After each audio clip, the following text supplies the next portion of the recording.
దమ్ముంటే రాజీనామా చెయ్యి, నువ్వోనేనో తెలుసుకుందాం, నిరూపించు. నువ్వు గనక నిరూపిస్తే రాజకీయ సన్యాసం తీసుకుంటా అని ఇట్లా చాలా మలకల చాలా మంది రాజకీయ లీడర్లు ఛాలెంజ్లు సవాళ్ళు ఇసురుకున్నారు. కానీ ఇప్పుడు సీఎం రేవంత్ అన్నకు కేటీఆర్ అన్న సవాల్ ఇసురుడు చూస్తేనైతే గిదెక్కడి మా సవాల్ రా మామా అని పరిశాన్ అవుతారు మీరు. వదల బొమ్మాలి వదల అని అన్నట్టే షయ్యి పార్టీ సర్కారు ఎంబడే వాడుతున్నారు కారు పార్టీలు. ఇక ఈడ ఆడ కాదు, డైరెక్ట్ సీఎం నియోజకవర్గంలో చూసుకుందాం అని కొడంగల్కే పోయినరు కారు పార్టీలు. ఇక నీ నియోజకవర్గంలో నీకే ఓ బంపర్ ఆఫర్ ఇస్తున్నామని అనుకుంటా రేవంత్ అన్నకు గీ సవాల్ ఇచ్చిరెండు కేటీఆర్ అన్న. రేవంత్ రెడ్డి గారు నీకు ఒక బంపర్ ఆఫర్ ఇస్తున్నాం, చలో నీకు ఒక బంపర్ ఆఫర్.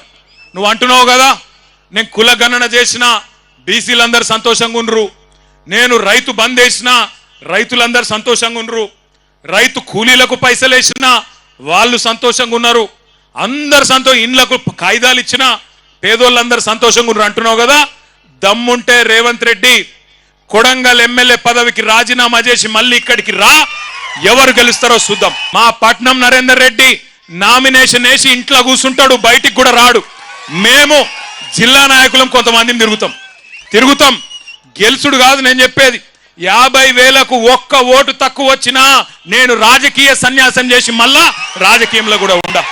రేవంత్ అన్న కొడంగల్ ఎమ్మెల్యే పదవికి రాజీనామా చేసి మళ్ళా పోటీ చేస్తే కారు పార్టీకేంచి పట్నం నరేందర్ రెడ్డి అన్న 50,000 మెజారిటీతోటి గెలుతాడట. దాంట్లో ఒక్క ఓటు తగ్గినా కూడా రాజకీయాలలోనే ఉండా అంటున్నాడు కేటీఆర్ అన్న. ఆగో గంత వ్యతిరేకత ఉన్నదా రేవంత్ అన్న మీద? ఇక మరి రైతు భరోసా వడ్డదా, రుణమాఫీ అయ్యిందా అని సర్కార్ను గీ తీర్ల ర్యాగింగ్ చేసిండు కేటీఆర్ అన్న. కొడంగల్లా రైతు బంధు పైసలు వడ్డోళ్ళు ఒకసారి శైలా వట్టురి. రైతు బంధు పైసలు పడ్డాయా? ఒకసారి పడనోళ్ళు శైలా వట్టండి. ఒక్కసారి వెనకకు తిప్పండి అమ్మా, కెమెరాలు వెనకకు తిప్పండి దయచేసి, జర మంచిగా శైలా వట్టురి. కెమెరాలు తిప్పురి తమ్మి. రైతు బంధు రానోళ్ళు చెయ్యూపురి అడ్డంకి ఇట్లా రాలేదు అని. రేవంత్ రెడ్డి కనబడుతుందా? రైతు బంధు రాలే. రుణమాఫీ కానోళ్ళు ఒక్కసారి శైలావట్టు. రుణమాఫీ జరగనోళ్ళు జరగలేదా? మీ కొడంగల్ కూడా స్పెషల్గా ఏం వేస్తలేడా టకీమని లేవా? ఎక్కడ ఇవ్వలకే అయిపోయినా కొడంగల్ మందం నూకుతుండేమో వెనకకెళ్ళి అనుకున్నా నేను. లేదా అది కూడా బోనస్ పడ్డదా టకీమని? ఆడబిడ్డలకు 2,500 వచ్చిందా టకీమని? రాలే. తులం బంగారం పడ్డదా టక్కుమని? రాలే. స్కూటీలు వచ్చినాయా చెల్లె నీకు? స్కూటీలు రాలే. మరి ఎవరికేమిచ్చిండు 14 నెలలా? నీ అవ్వ రాజకీయాల్లో ర్యాగింగ్ చేసుడనే సబ్జెక్టుకు టీచర్ లెక్కున్నాడు కదా కేటీఆర్ అన్న.